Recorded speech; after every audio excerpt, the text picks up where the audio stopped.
Salam Pramuka. Materi kali ini yaitu kita mempelajari tentang syarat-syarat kecakapan umum. Pengertian syarat kecakapan umum. 1. Syarat kecakapan umum adalah syarat yang wajib dipenuhi oleh seorang calon anggota gerakan pramuka atau seorang pramuka untuk memperoleh tanda kecakapan umum. 2. Syarat kecakapan umum merupakan salah satu cara penerapan sistem sesuai dengan prinsip-prinsip dasar metode pendidikan kepramukaan yang ditentukan dalam undang-undang dan anggaran dasar atau anggaran rumah tangga gerakan pramuka. 3. Syarat kecakapan umum adalah jika seseorang yang dengan sukarela ingin menjadi anggota gerakan pramuka, pertama-tama memasuki masa calon atau tamu selama 1-2 bulan. Semasa masa calon atau tamu, itu yang bersangkutan tidak dibenarkan mengenakan seragam pramuka lengkap, dan yang bersangkutan mengikuti proses pendidikan kepramukaan, latihan memenuhi syarat kecakapan umum untuk mencapai tingkat pertama sesuai dengan golongan peserta didik. Sistem syarat kecakapan umum diperlukan karena 1. Cara penerapan sistem tanda kecakapan sesuai dengan prinsip dasar dan metode pendidikan kepramukaan menurut ketentuan undang-undang dan anggaran dasar serta anggaran rumah tangga gerakan pramuka. 2. Merupakan nilai pendidikan yang tinggi bagi anak atau remaja atau pemuda untuk menghargai usaha atau jerih payah, menghargai hasil karya, dan menghargai orang lain dengan usaha dan hasil karyanya. 3. Sebagai alat pendidikan yang merupakan rangsangan dan dorongan bagi para anggota pramuka untuk berusaha mencapai kemajuan. Pelaksanaan syarat kecakapan umum. Perlu diketahui bahwa syarat kecakapan umum disusun menurut pembagian golongan usia para pramuka, yaitu sebagai berikut. Golongan siaga terdiri dari 3 tingkat, yaitu tingkat siaga mula, tingkat siaga bantu, dan tingkat siaga tata. Golongan penggalang terdiri dari 3 tingkat, yaitu sebagai berikut. Tingkat penggalang ramu, tingkat penggalang rakit, dan tingkat penggalang terap.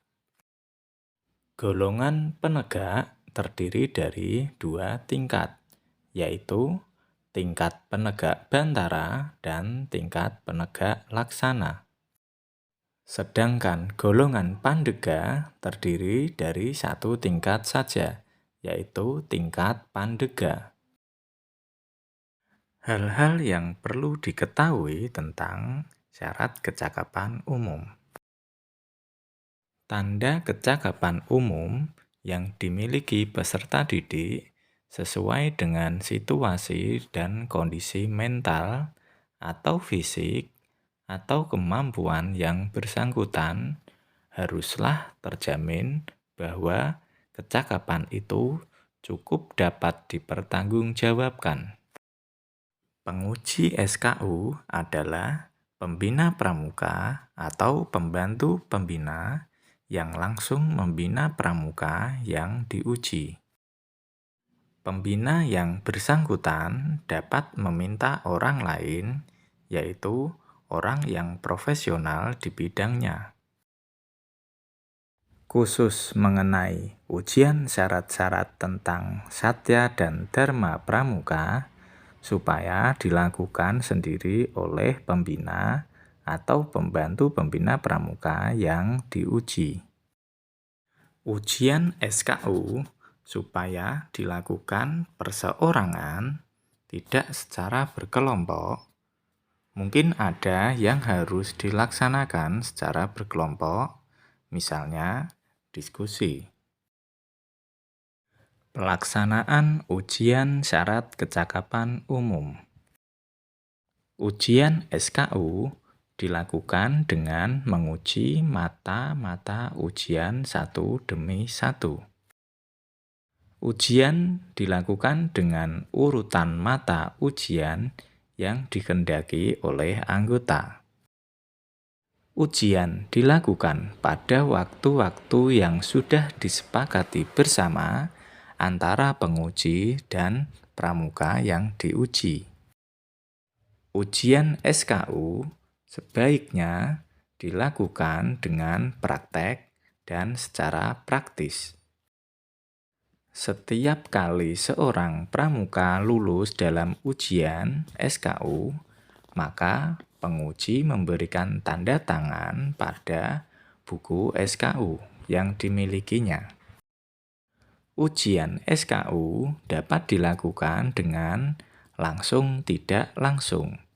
Dalam hal ini, melalui kegiatan-kegiatan yang tidak diketahui bahwa kegiatan itu merupakan proses ujian. Maksud dan tujuan diadakannya ujian SKU adalah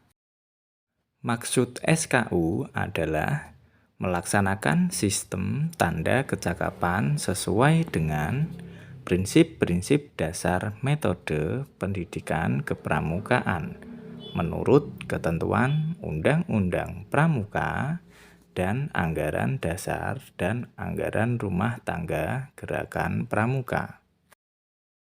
Tujuan SKU adalah untuk merangsang dan mendorong para pramuka untuk giat berusaha memenuhi persyaratan yang wajib dipenuhi seorang pramuka dan meningkatkan berbagai kecakapan yang berguna bagi kehidupan dan bagi kebaktiannya di masyarakat. Hal-hal yang harus diperhatikan oleh penguji SKU. 1. Berusaha agar proses ujian itu dirasakan oleh yang bersangkutan. 2. Memperhatikan batas-batas kemampuan mental, fisik, dan intelijensi pramuka yang diuji, serta jenis kelamin peserta didik.